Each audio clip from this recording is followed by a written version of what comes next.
Hey there, entrepreneur. Welcome back to another fascinating episode of Fascinating Founders. I'm your host, Nicole Holland, and I'm thrilled to be your guide as we dive in and uncover the stories that came before the success of some of the world's most fascinating founders.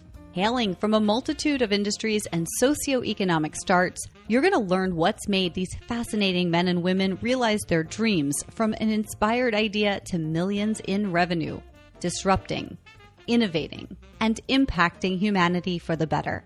Today's episode is brought to you in part by Podcasting Goldmine. Are you reaching and converting your ideal buyers through podcasts yet? You'd better believe that your competition is.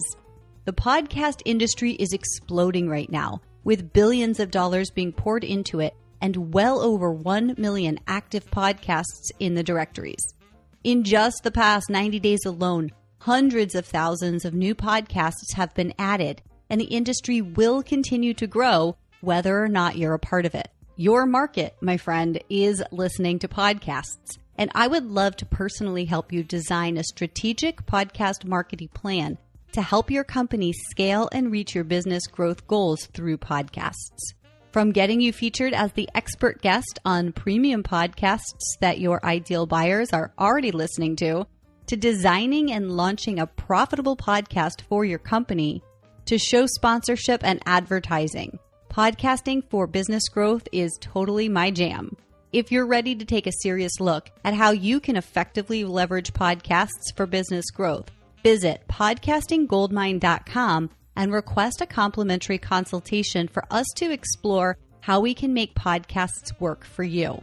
Again, that URL is podcastinggoldmine.com.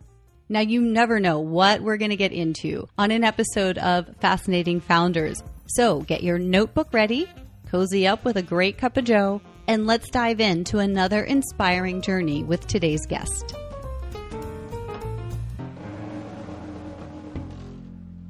Cameron Herold is a top business consultant, best-selling author, and speaker.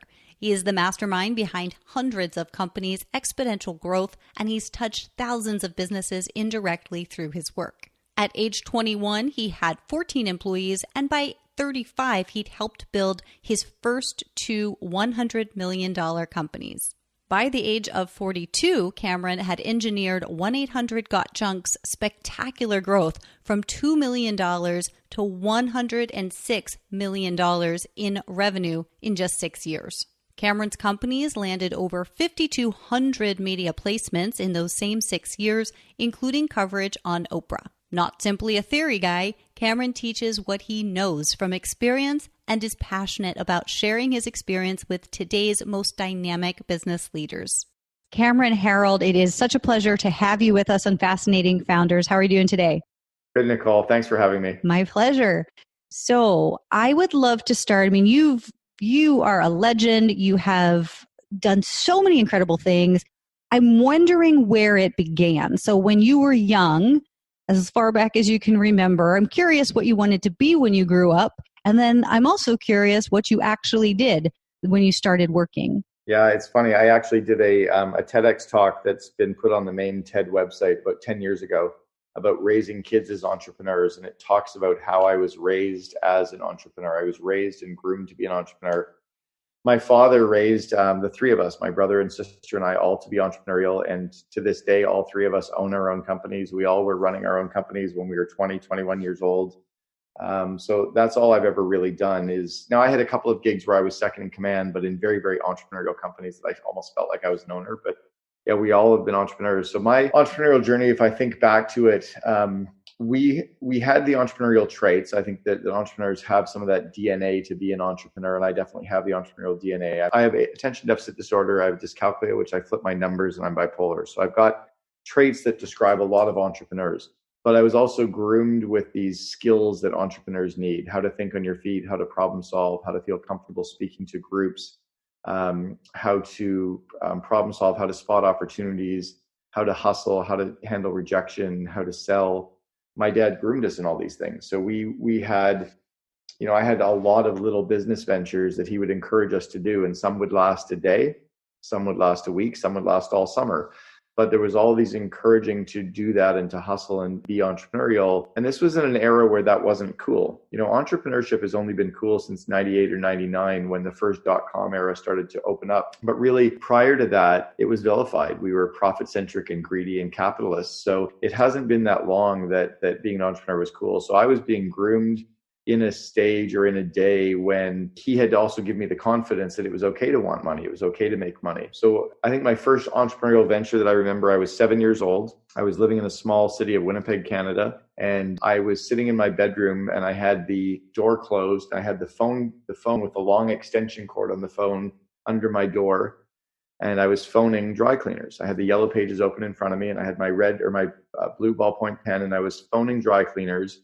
I was asking them how much they would pay me for coat hangers. And that was back in the day when they would pay you 2 cents to recycle a coat hanger. If you brought them back in, they would pay you and then they would reuse them, which is weird that they don't do that to this day. I don't know where they come from or why they don't recycle. But so I was phoning them. My mom opened my bedroom door and she asked me what I was doing. And I told her, and the guy that I was talking to, we were negotiating. And I said, well, how about 3.5 cents? Because he wanted to pay me 3 and I wanted 4.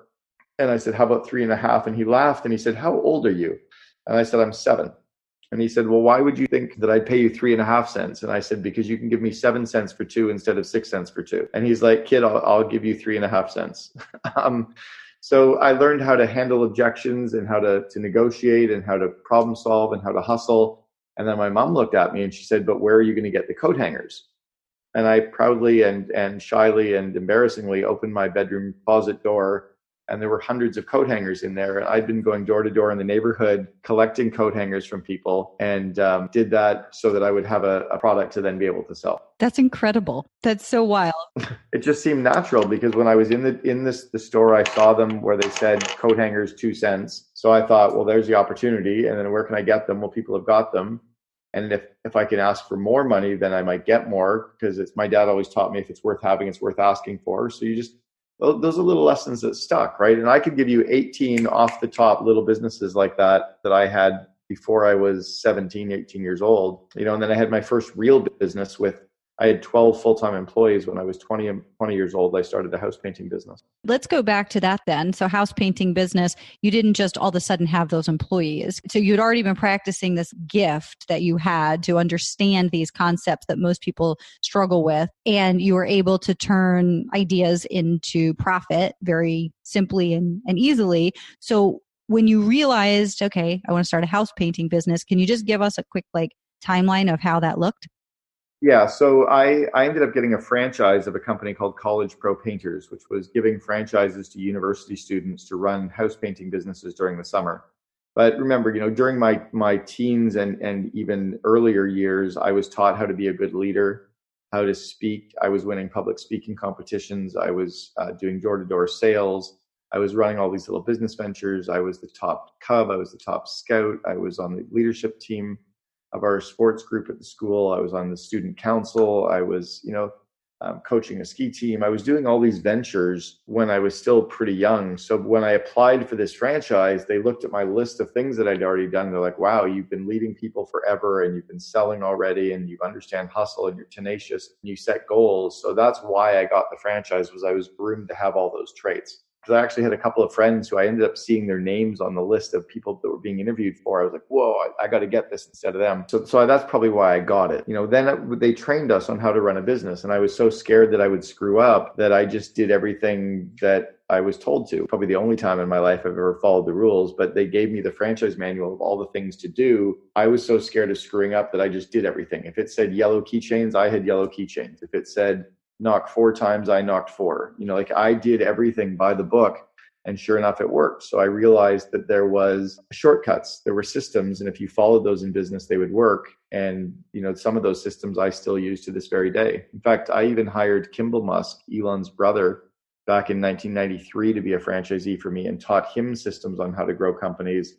It's one of the reasons he and Elon raised their first round of funding in January of 95 for Zip2.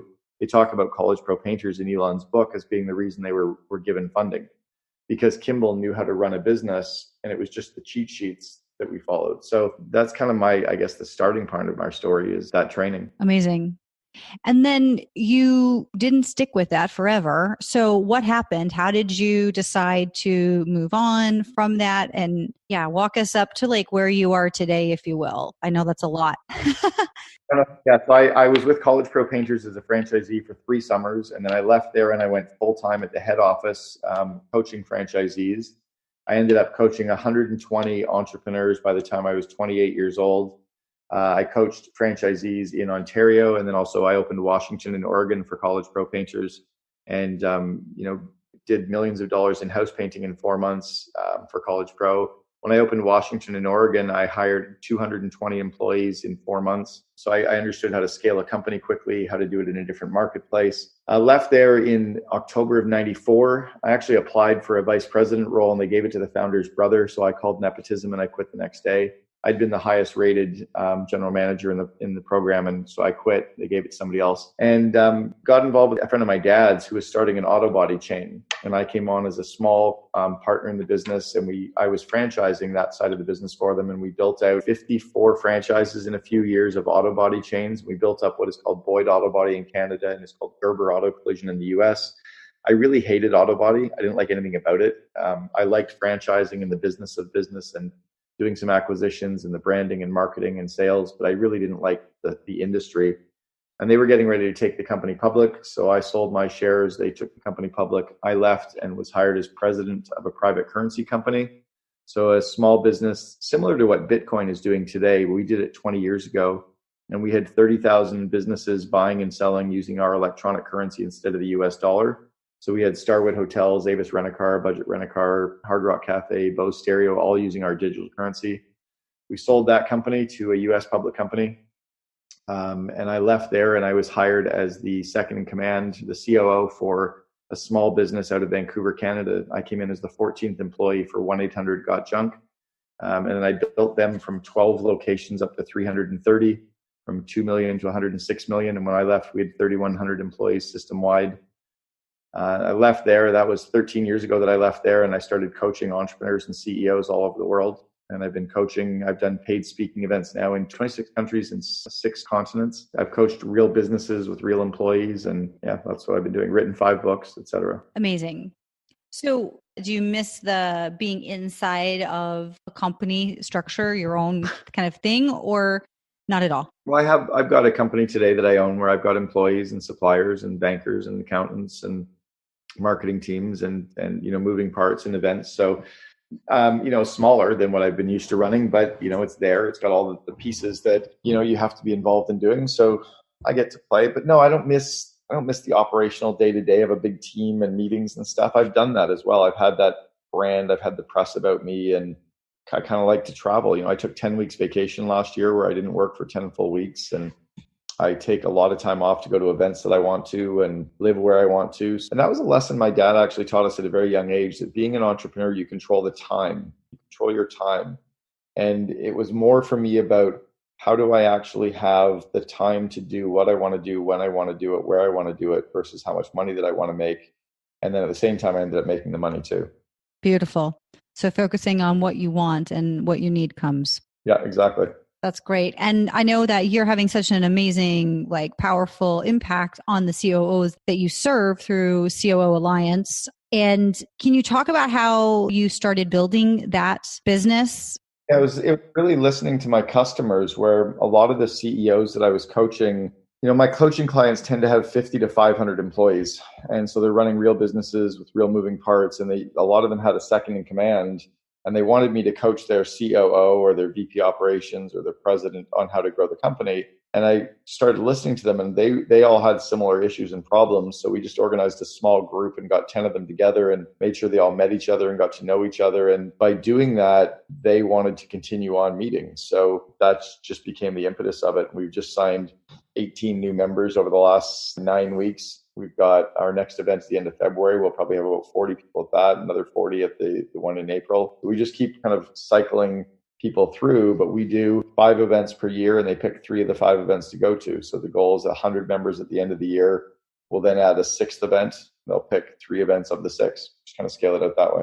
Amazing. And what do you think the folks that are going, why do you think they stay? And what do you think they're getting out of it the most? They stay because it's their tribe, right? When they show up at an entrepreneurial event, they realize they don't fit in. They're not entrepreneurs. They don't think like entrepreneurs. They don't have the DNA that entrepreneurs do. They want to sit down and talk about interviewing for 2 hours. Whereas an entrepreneur has covered 7 issues by that point at the 50,000 foot level. They really want to talk about budgeting and open up their budgets and look at their budgets and discuss the budgets and look at them from 4 different angles and discuss best practices and which books to read. And again, by that point, entrepreneurs have talked about 7 things. So it's just a different group and a different mix, and they feel heard, where they feel like, wow, I'm not the only one working for a crazy person. Most entrepreneurs are a little crazy. The COOs realize they're not the only ones working for a crazy person, that they feel like a part of a tribe now as well. And then they can also turn to their CEO and go, by the way, I actually love you now that I realize you're just like everybody else's. There's a power and a value in that. So what's kind of on the radar for you in the future? Do you have ideas for next steps and what you would like to explore? And yeah, well, the focus is growing the CO Alliance for sure. That's first and foremost. I have another 2 books that I'm working on that will come out. I've got 5 books, but 2 more that'll come out over the next 3 to 4 years. One about the highs and lows of CEOs. It's why most CEOs are bipolar and why they ride a roller coaster ride and how to ride that ride. And then the second one is on the role of the CEO and the COO, really how to leverage the role of that second in command and that 2 in the box kind of idea. But the one I'm really excited about is September of 2021, when my second child goes away to university. I'm going global. My plan is to start living in different parts of the world and do 3 months in Barcelona, 3 months in Amsterdam, 2 months in Buenos Aires, etc., and just start living globally and kind of embracing the have laptop will travel and have built a business that allows me to have the free time and the flexibility, and then come back to my 5 or 6 events per year and go to the mastermind groups that I like to, but really live globally.